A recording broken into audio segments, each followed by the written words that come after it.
Boa tarde, turma. Tudo bem? Como vocês estão? Creio que vocês estão bem, eu também estou bem. Hoje, na nossa aula de História, nós vamos encerrar o conteúdo para a nossa oitava avaliação. Na verdade, nós vamos revisar o último tema, tá certo? E fazer a correção das atividades que estamos sendo propostas lá no nosso roteiro. Tudo bem? Vamos lá, vamos começar. O tema desse tema é transformações na cidade. Nós vimos como as mudanças no modo de produção que aconteceu no período medieval, como a introdução do arado, da charrua, a introdução do cavalo para efeito de melhorar a produção agrícola, ela contribuiu para a produção de um excedente. E graças a esse excedente foi se desenvolvendo também o comércio. As cidades voltaram à ativa, porque naquele momento os feudos já não produziam o total necessário para que eles vivessem. Então, houve uma produção de excedente, e a partir dessa produção de excedentes, houve também um aumento populacional, provocando assim um esgotamento na produção agrícola, e todos esses fatores fizeram com que as cidades elas sofressem transformações.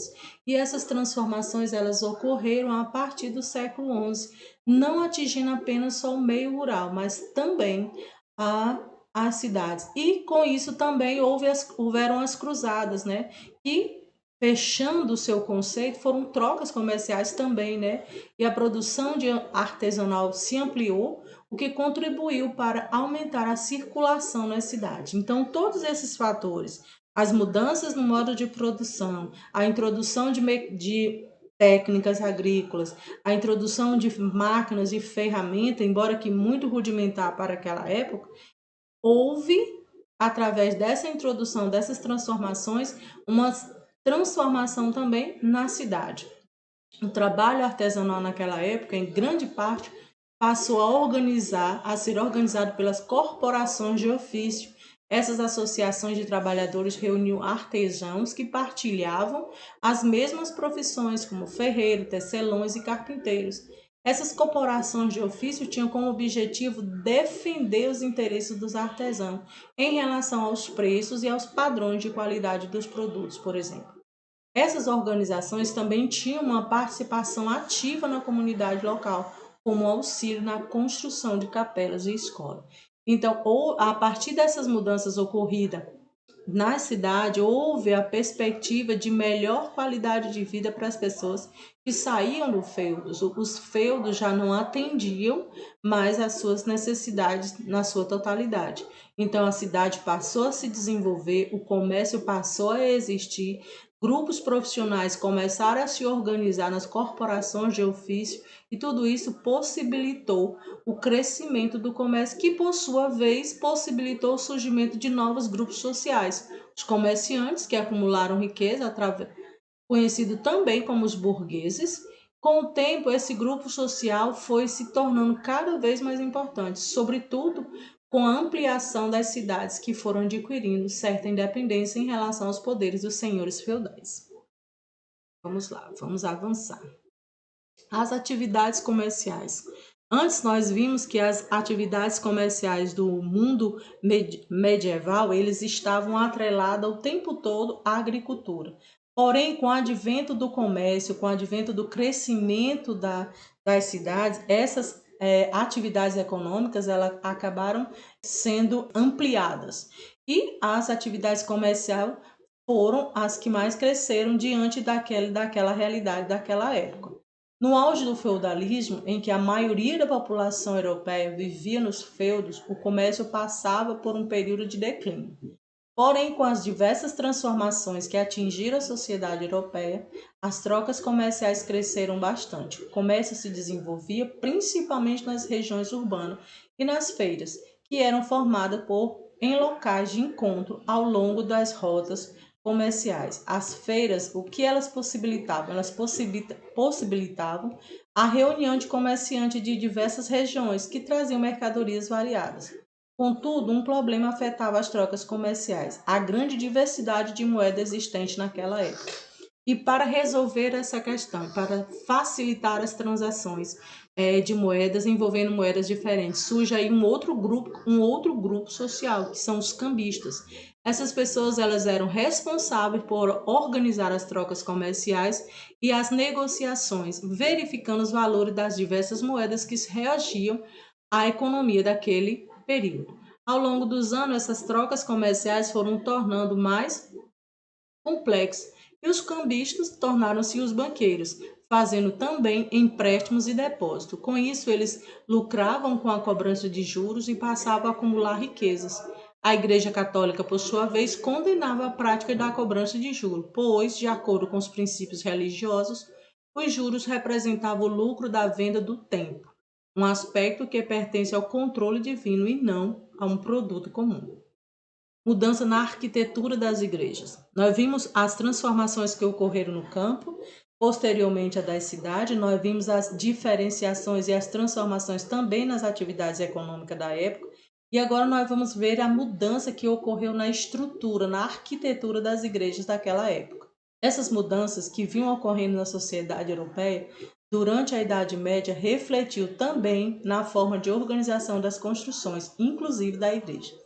Lembrando que as igrejas, naquele momento, elas refletiam o contexto cultural daquela época. E é sempre bom a gente lembrar que todos os aspectos de desenvolvimento da sociedade está ligado à história de um povo.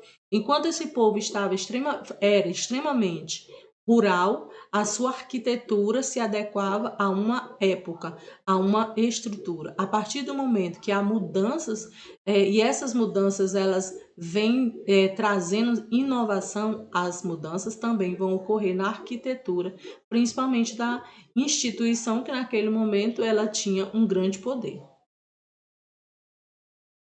As igrejas que predominavam na Europa do século XII pertenciam ao estilo românico, marcado por grandes paredes espessas e por poucas janelas. Essas características estão ligadas à ideia de que a igreja representava uma fortaleza em um contexto de constantes invasões germânicas.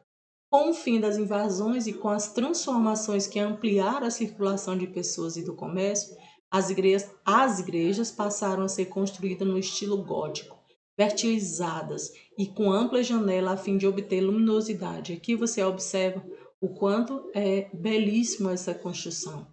A arquitetura dessa igreja chama atenção, porque você remonta para uma época, uma construção do século XIV, e a gente percebe nessa visualização dessa imagem o quão belo é.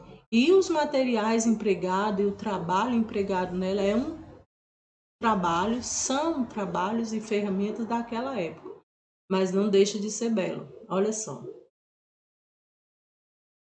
E aqui nós temos uma atividade que já iremos fazer a correção, tá certo? O que eram as corporações de ofício e quais eram os seus objetivos? Elas eram associações de artesão, como carpinteiros, ferreiros e tecelões. Essas corporações tinham como objetivo defender os interesses desses trabalhadores em relação aos preços e à quantidade dos produtos. Explique como ocorreu o surgimento da burguesia. Então vamos lá. Com o passar dos anos, o comércio foi se tornando cada vez mais intenso, principalmente por causa do crescimento populacional e do desenvolvimento das cidades e das feiras. Nesse contexto, alguns artesãos passaram a lucrar com o comércio e a acumular riquezas, dando início ao surgimento da burguesia. Qual era o papel dos banqueiros na Idade Média? Os banqueiros eram pessoas que trabalhavam nas férias, inicialmente intermediando as transações comerciais entre moedas diferentes. Posteriormente, eles passaram também a fazer empréstimos e depósitos. Faça uma pesquisa sobre as iluminadoras produzidas no período medieval. Busque descobrir como elas eram feitas, quais eram os seus materiais, em que tipo de obra estavam e etc. Depois escreva as informações que você descobrir nas linhas a seguir e, por fim, compartilhe com seus colegas. Então, o modo mais aprofundado, um tipo de manifestação artística característica do período medieval são as iluminuras. E exemplo dessas produções, as suas pesquisas elas precisam escrever as suas impressões acerca dessas iluminuras, como elas são, se você considera bonito ou se você considera feio, onde essas iluminuras elas foram produzidas, tá certo?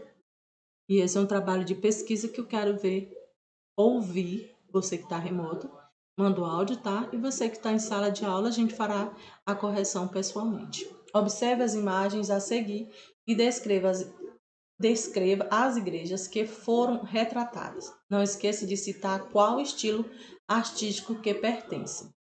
A primeira parece uma igreja que no Brasil também tem uma, no Rio Grande do Sul, em Canelas, muito idêntica mesmo, muito bonita. E aqui nós temos no município de Canelas, no Rio Grande do Sul, uma igreja muito parecida com essa. As igrejas de estilo gótico foram mais comuns a partir do século XII. Eram construções verticalizadas que apresentavam muitas janelas e valorizavam a claridade. E essa daqui é a Catedral de Reims, na França. E são igrejas do estilo românico, foram mais comuns no início da Idade Média, período ainda marcado pelas invasões germânicas. Assim, as igrejas eram construções tidas como fortaleza, com paredes espessas e poucas janelas.